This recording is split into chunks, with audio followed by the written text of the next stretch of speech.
भारत ने दिनांक 1 दिसंबर 2022 से G20 देशों के समूह के अध्यक्ष पद का भार ग्रहण किया है। आज नमस्कार, मैं हूं खुर्रम निजामी और आप देख रहे हैं संवाद लाइव। भारतीय जनता पार्टी बहुमत से जरूर चुकी, लेकिन वो वही रहा है जो मोदी चाहते हैं। वो पीएम बने, मंत्रिमंडल भी उनके मुताबिक ही चला, मंत्रालय यानी पोर्टफोलियो जो बटे वो भी उनके मुताबिक ही बटा। अहम मंत्रालय भाजपा ने अपने पास ही रखा, उनके खाते में रखा। शपथ ग्रहण से ओवर टेकिंग सेरेमनी से मंत्रिमंडल गठन तक कहीं भी नहीं लगा कि घटक दल उन पर हावी है, बल्कि मोदी ही बीच दिखे। लगा एनडीए की सरकार में ऑल इज वेल है, लेकिन ऐसा नहीं है। एक कुर्सी के लिए पीएम मोदी की कुर्सी दांव पर है।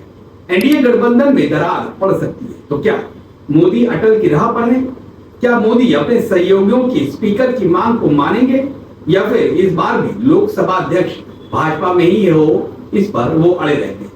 ये तो 26 जून को ही मालूम। दोनों चाहते हैं कि स्पीकर यानी लोकसभा अध्यक्ष की कुर्सी भाजपा के पास नहीं रहनी चाहिए, वो होनी चाहिए घटक दलों के पास। बस इसी को लेकर तनातनी है। मोदी हो या फिर शाह या फिर जेपी नड्डा, जो अभी भी भाजपा के अध्यक्ष हैं, उनको समझ में नहीं आ रहा कि इन हालात में क्या किया जाए। ऐसे में बीच का रास्ता निकाला जाए तो क्या निकाला जाए? 24 जून को संसद का सत्र बुलाया गया है, 26 को लोकसभा अध्यक्ष चुना जाना है। परंपरा तो यही है कि स्पीकर के लिए सत्ता पक्ष से नाम आता है और पूरा सदन उस पर अपनी सहमति जताता है। यहाँ सत्ता पक्ष है एनडीए, और एनडीए में भाजपा भी है, टीडीपी भी है और जेडीयू भी है। इन हालात में स्पीकर का चुनाव नहीं होता अगर पूरा सदन उसको सर्वसम्मति से मान लेता है। लेकिन अगर विपक्ष ने भी स्पीकर पद के लिए कोई उम्मीदवार सामने रख दिया तो फिर वोटिंग, चुनाव। यहाँ विपक्ष कौन है? विपक्ष मतलब इंडिया गठबंधन यानी कांग्रेस, समाजवादी पार्टी और बाकी दल। भाजपा बहुमत में नहीं है, लिहाजा एनडीए में सहमति बनानी बेहद जरूरी है, नहीं तो दिक्कत हो सकती है। ऐसे में एनडीए की घटक दलों की भूमिका बेहद अहम होने वाली है। लेकिन अगर स्पीकर घटक दल यानी भाजपा का नहीं होता है, एनडीए का होता है, यानी टीडीपी या जेडीयू और पार्टी का होता है, चांसेस तो यही है कि टीडीपी का होगा, तो फिर उस नाम पर विपक्ष की सहमति मिल भी सकती है, क्योंकि ये माना जाएगा ये भारतीय जनता पार्टी का नहीं है, मोदी इसको डायरेक्टली कंट्रोल नहीं कर पाएंगे। लेकिन ऐसा क्या है स्पीकर की कुर्सी जिसको लेकर इतना घमासान मचा हुआ है? एक कुर्सी तो है, भाजपा से बेहतर कौन इसको समझ सकता है? याद करिए अटल जी की सरकार जो एक वोट से गिर गई थी, तो क्या हुआ था उस दिन, ये समझिए, और फिर आपको समझ में आएगा कि आखिर ये घमासान क्यों है। ये घमासान मंत्रालय के लिए नहीं बचा, ये घमासान होम मिनिस्ट्री के लिए नहीं बचा, ना वित्त के लिए बचा, ना ही विदेश मंत्रालय के लिए बचा, ना रेल के लिए बचा, बल्कि एक कुर्सी के लिए बचा हुआ है। तो चलिए, साल 1999 में देश में चुनाव हुआ था, बहुमत किसी को भी नहीं मिली, भाजपा 182 सीटों के साथ सबसे बड़ी पार्टी थी। अटल बिहारी वाजपेयी को केंद्र में अपनी सरकार बनाने के लिए टीडीपी से बाहरी समर्थन मिला, तो फिर सत्ता में एनडीए सरकार आ गई। और फिर जब जयललिता की एआईएडीएमके ने अटल सरकार से अपना समर्थन वापस लिया, तो अटल सरकार आत्महत्या में आ गई। उस समय स्पीकर टीडीपी के हिस्से में था, और टीडीपी ने जीएमसी वाला योगी को लोकसभा स्पीकर बनाया था। फ्लोर टेस्ट हुआ, पक्ष में 269 वोट गिरे और विपक्ष में गिरे 269, यानी टाई हो गया। अब जब टाई हो गया तो फैसला कैसे? और फिर सबकी भी निगाहें टिकी कांग्रेस के सांसद गिरधर दमान। स्पीकर ने उनसे कहा वोट डालिए, और महज एक वोट, यही वो एक वोट है जिससे अटल की सरकार गिर गई। तो इसमें स्पीकर का रोल क्या था? आखिर एक सांसद को स्पीकर से इजाजत क्यों लेनी पड़ी कि वो वोट करे, वो भी ऐसे क्रूशियल मैटर पर? ये सवाल आपके जहन में आना लाजमी है, क्योंकि इस एक वोट से अटल सरकार गिरी थी। दरअसल वोट करते वक्त गिरधर सांसदी से बिना इस्तीफा दिए ओडिशा के सीएम बन चुके थे, और वोटिंग के दिन वो सदन में मौजूद थे। ऐसे में वो वोटिंग कैसे करते, ये तय किसको करना था? ये तय करना था स्पीकर अपने विवेक से। तो ऐसे में विवेक के आधार पर लोकसभा स्पीकर ने उनको वोट डालने की इजाजत दी, और तत्कालीन लोकसभा स्पीकर चाहते तो गिरधर कमान को वोट डालने से रोक भी सकते थे, लेकिन ऐसा नहीं हुआ। तो देखिए क्या है स्पीकर की ताकत, अब आप समझ गए होंगे। तो अब देखिए वक्त का पहिया कैसे घूमता है। गिरधर किस पार्टी से सांसद थे? वो कांग्रेस से सांसद थे। स्पीकर किस पार्टी से था? स्पीकर टीडीपी से था, और उस वक्त भी टीडीपी और भाजपा आमने सामने थे। उस वक्त सरकार गिरा दी गई थी, लेकिन वक्त का पहिया घुमा और एक बार फिर सामने है बीजेपी और टीडीपी घटक दल। तब टीडीपी बाहर समर्थन दे रही थी, इस वक्त वो सरकार में। तो देखिए क्या से क्या होता है और किस तरीके से इसको सॉर्ट आउट किया जाता है। तो ये वो वजह है जिसके चलते एनडीए में घमासान मचा है। तो विपक्ष भी इस पर नजरें बनाए हुआ है। राजस्थान के पूर्व सीएम अशोक गहलोत तो एनडीए की पुरानी बातें याद दिला रहे हैं। वो याद दिला रहे हैं कि अटल के जमाने में क्या हुआ था। वो याद दिला रहे हैं कि अटल ने किस तरीके से गठबंधन धर्म का पालन किया था। मोदी को भी उस धर्म का पालन करना चाहिए, और वही गठबंधन धर्म की याद दिला रहे हैं अशोक गहलोत नरेंद्र मोदी को। गहलोत कहते हैं, ट्वीट किया है कि गठबंधन धर्म को निभाते हुए 1998 से 2004 तक अटल बिहारी वाजपेयी की सरकार टीडीपी और शिवसेना के स्पीकर, और यूपीए सरकार में 2004 से 2009 तक सीपीआईएम के स्पीकर है और अच्छे से लोकसभा प्रबंधन। साथ ही वो टीडीपी और जेडीयू को अपनी पार्टी बचाने के लिए सतर्क रहने के लिए भी कह रही है। खास वो कह रहे हैं जेडीयू और टीडीपी को बचा लीजिए अपनी पार्टी। आप सरकार में और पार्टी का हाथ से निकल जाए, आपको पता भी नहीं चलेगा, तो बचा लीजिए। यानी कि स्पीकर बनाइए, लेकिन अपने खाते से बनाइए।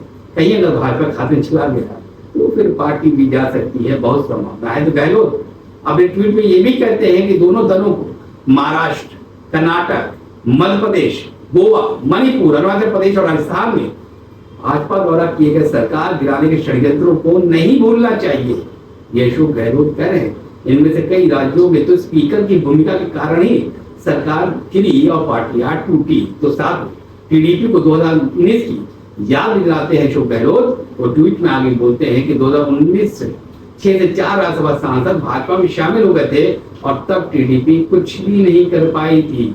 अब अगर भाजपा लोकसभा स्पीकर का पद अपने पास रखती है, तो टीडीपी के साथ साथ जेडीयू को भी सांसदों की हॉर्स ट्रेडिंग होते देखने के लिए तैयार रहना चाहिए। तैयार रहना। दरअसल स्पीकर को सभी सांसदों का अभिभावक यानी गार्जियन कहा जाता है। लोकसभा स्पीकर एक संवैधानिक पद है। लोकसभा स्पीकर का पद काफी खास होता है। संसद में इनकी भूमिका बेहद खास ही नहीं, निर्णायक होती है। यही वजह है कि नायडू और नीतीश को अध्यक्ष का पद गारंटी के तौर पर चाहिए। यानी कि वो रहेंगे तो हमारी पार्टी भी रहेगी और हमारी पार्टी के साथ कुछ गलत नहीं होगा, यानी कि पार्टी महसूस रहेगी। इसके लिए उनको पद चाहिए और कोई वजह नहीं है। लोकसभा स्पीकर एक कॉन्स्टिट्यूशनल पोस्ट है, उनकी मंजूरी के बिना सदन में कुछ भी नहीं होता। नीतीश कुमार ने पहले भी बीजेपी पर अपनी पार्टी को तोड़ने की कोशिश करने का आरोप लगाया, इसलिए वो किसी बगावत के मूड में नहीं आना चाहते और स्पीकर का पद ऐसे किसी भी चाल के खिलाफ ढाल के तौर पर अपने पास रखना चाहते हैं। यही कर लीजिए, भाजपा के पास नहीं रहना चाहते, वो भाजपा के पास न रहे तो ढाल कर रहे। तो सदन को चलाने वाले व्यक्ति के रूप में अध्यक्ष का पद निष्पक्ष माना जाता है, लेकिन इस पद पर बैठने वाला व्यक्ति किसी विशेष पार्टी से ही चुनाव जीतकर संसद में आता है। इससे टकराव होने की संभावना स्वाभाविक है। पूर्व के कुछ दिलचस्प एग्जाम्पल सुन लीजिए, मजा आएगा। कांग्रेस के दिग्गज नेता एन संजीव रेड्डी ने चौथी लोकसभा के अध्यक्ष चुने जाने के बाद कांग्रेस से इस्तीफा दे दिया था। उन्होंने कहा था कि अगर मैं कांग्रेस में रहूंगा तो इस कुर्सी के साथ इंसाफ नहीं कर पाऊंगा, लिहाजा उन्होंने कांग्रेस पार्टी से इस्तीफा दे दिया। सांसदी से नहीं, पार्टी से। पीए संगमा, सोमनाथ चटर्जी और मीरा कुमार जैसे अन्य लोगों ने औपचारिक रूप से पार्टी से इस्तीफा तो नहीं दिया, लेकिन उनको निष्पक्ष माना गया। कभी उन पर सवाल नहीं उठा, कभी उन पर उंगली नहीं उठी। ये नहीं कहा गया कि आप अपनी पार्टी को तरजीह दे रहे हैं, आप सत्ता पक्ष को तरजीह दे रहे हैं, या सत्ता पक्ष ने कहा आप विपक्ष को तरजीह दे रहे हैं। उन्होंने हमेशा निष्पक्ष तौर पर चलाया, वो ना इधर रहे ना उधर रहे, कुर्सी के साथ। 2008 तो 2008 में यूपीए सरकार के खिलाफ नो कॉन्फिडेंस मोशन के दौरान निष्पक्षता दिखाने की वजह से सीपीएम ने सोमनाथ चटर्जी को पार्टी से बाहर कर दिया था। स्पीकर को पार्टी से बाहर कर दिया था। यहाँ लड़ाई है कि स्पीकर हमारी पार्टी से। स्पीकर के जो नाम प्रमुखता से चल रहे हैं वो बहुत से नाम हैं। जो नाम प्रमुखता से हैं, वो पहला नाम है पुरंदेश्वरी देवी, भाजपा से सांसद और टीडीपी से भी उनका खास नाता है। भुवनेश्वरी देवी आंध्र प्रदेश के पूर्व सीएम और दक्षिण के कद्दावर नेता रहे एनटी रामाराव की बेटी। भुवनेश्वरी पहले कांग्रेस में ही थी, लेकिन कांग्रेस सरकार ने जब आंध्र प्रदेश के 2 टुकड़े कर 2 राज्य बनाने का फैसला लिया तो न था और उन्हें भाजपा का दामन था। भुवनेश्वरी की बहन नारा भुवनेश्वरी से चंद्रबाबू नायडू की शादी हुई और यही चंद्रबाबू नायडू हैं जो स्पीकर पद के लिए उनका कहना है घटक दल पास होना चाहिए, ना कि भाजपा। तो अगर बीजेपी स्पीकर कुर्सी के लिए भुवनेश्वरी का नाम आगे करती है तो फिर नायडू को विरोध करने की संभावना कम हो जाएगी। नायडू विरोध नहीं कर पाई। क्यों नहीं कर पाई? वो भाजपा की सांसद है, ठीक है, घरेलू रिश्ते हैं, रिश्ते में साली लगती है, लेकिन विरोध क्यों नहीं कर पाई? वो इसलिए कि चंद्रबाबू नायडू ने अपने ससुर यानी भुवनेश्वरी के फादर एनटी रामाराव की सरकार का तख्ता पलट किया था। तब भुवनेश्वरी ने नायडू का साथ दिया था। यही वजह है कि उम्मीद की जा रही है बीजेपी ये जो बात आ रही है कि जो नायडू है वो बहुत ज्यादा इस नाम को खिलाफ, इस नाम के खिलाफ नहीं जा पाए, इसलिए भी इस बात की ज्यादा संभावना कि नायडू उनके पक्ष में ही खड़ा है। तो वही भुवनेश्वरी कम्मा समुदाय से आती है, ये भी बड़ा फैक्ट है। चंद्रबाबू नायडू भी इसी समुदाय के हैं। आंध्र प्रदेश की राजनीति में प्रभावशाली समुदाय है। कम्मा समुदाय को टीडीपी का ट्रेडिशनल वोटर माना जाता है। अब भुवनेश्वरी के खिलाफ गए, घर में भी करा, हालांकि दोनों के रिश्ते बेहतर नहीं है, लेकिन फिर भी रिश्तेदारी तो है ना, वहां दिक्कत। और फिर जब अगला विधानसभा के लिए आप जाएंगे तो कम्मा समुदाय के खिलाफ हो जाएगी, क्योंकि आपने उनके समुदाय की एक सांसद को स्पीकर बनने से तो डी भुवनेश्वरी के बहाने भाजपा नायडू की पार्टी के ट्रेडिशनल वोट बैंक में भी सेंध लगाना चाहती है। ये दूसरा एंगल है, क्योंकि वो सिर्फ स्पीकर पद अपना नहीं चाहती भारतीय जनता पार्टी, वो ये भी चाहती है कि नायडू जो सबसे मुखर है घटक दलों में, वो उनके ट्रेडिशनल वोट बैंक में ही सेंध पानी करते हैं। लेकिन खबरें आ रही है, इस खबर कंफर्मेशन की जो चर्चा क्षण के बाहर आ रही है उनकी बात कर रहा हूँ। हालांकि बख्शी खेमा इस मुद्दे पर खामोश, बेहद खामोश। कौन स्पीकर होगा कि नहीं होगा, वो कोई नाम प्रपोज करेंगे कि नहीं करेंगे, या फिर सत्ता पर जो नाम देगा उसको मान लेंगे, खामोश। कोई भी दल का किसी घटक दल, चाहे आम आदमी पार्टी हो, चाहे समाजवादी पार्टी, चाहे कांग्रेस हो, कोई नहीं बोला, शायद वो अभी अपने पत्ते खोलना नहीं चाहते। जहां तक सत्ता पक्ष का सवाल है तो वो स्पीकर पद देकर ये मैसेज देना चाहती कि वो अपने गठबंधन धर्म का पालन करना चाहती। अगर वो अपने पास नहीं रखती तो एक मैसेज जाएगा कि भाई जो गठबंधन धर्म था, जो अटल जी ने किया, जो गांधी ने यूपीए ने किया, वो हम भी कर, हमारे साथ हैं। उन्होंने कहा कि ठीक है, मिनिस्ट्रियल बर्थ में उन्होंने कोई आपत्ति नहीं बताई, जो मिला जिसको मिला खुश है, तो स्पीकर उनको। अब अटल सरकारों में यही हुआ था, तो इसी तरह पर स्पीकर इस बार सहयोगी दलों के खाते में जाए। तो एक मैसेज आएगा कि गठबंधन धर्म को निभाया गया। नायडू के शपथ ग्रहण समारोह में नजारा इस ओर संकेत भी। अब नायडू के शपथ ग्रहण समारोह में क्या हुआ, वहां बड़ा अच्छा लगा। वहां नायडू जी मिले, मोदी जी मिले, जिस जोशी मिले, वहां बताता है कि शायद जब एनडीए की समन्वय बैठक हुई थी उसमें नायडू भी थे, मोदी भी थे, नड्डा भी थे, निशा भी थे। वहां ये बात होती थी, ठीक है स्पीकर आप करेगा, मंत्री हमारे हिसाब से रहेंगे, सरकार चलानी है, देश को अपने करना है। तो नायडू मान गए, ठीक है स्पीकर हमारे, स्पीकर हम देंगे। लेकिन स्पीकर कौन है, क्योंकि जो नाम अभी चल रहे हैं वो तो भुवनेश्वरी देवी का चल रहा है। अगर वो चल रहा है तो फिर नायडू की दिक्कत है। और दूसरे ओम बिरला का चल रहा है, जो कि अभी स्पीकर है, क्योंकि जब तक कि अगला स्पीकर की नियुक्ति नहीं रहती, तो पिछला स्पीकर है वो अपने पद पर बना रहता है। अब ओम बिरला के स्पीकर हो गए तो बलराम जाखड़ का रिकॉर्ड को तोड़ देंगे लगातार दूसरी बार वो होंगे। लेकिन अगर भाजपा आज अपने खाते इस पद को भी रख लेती है तो फिर ये भी साफ हो जाएगा कि जिस बैलेंस की दरकार एनडीए को थी वो मिल गई है। एनडीए में कोई रस्साकशी नहीं है, एनडीए में सब कुछ सही है, मोदी इज द किंग। तो इन हालात में इंडिया ब्लॉक की क्या भूमिका है ये भी देखना खास है, दिलचस्प होगा, उसके लिए करना होगा इंतजार।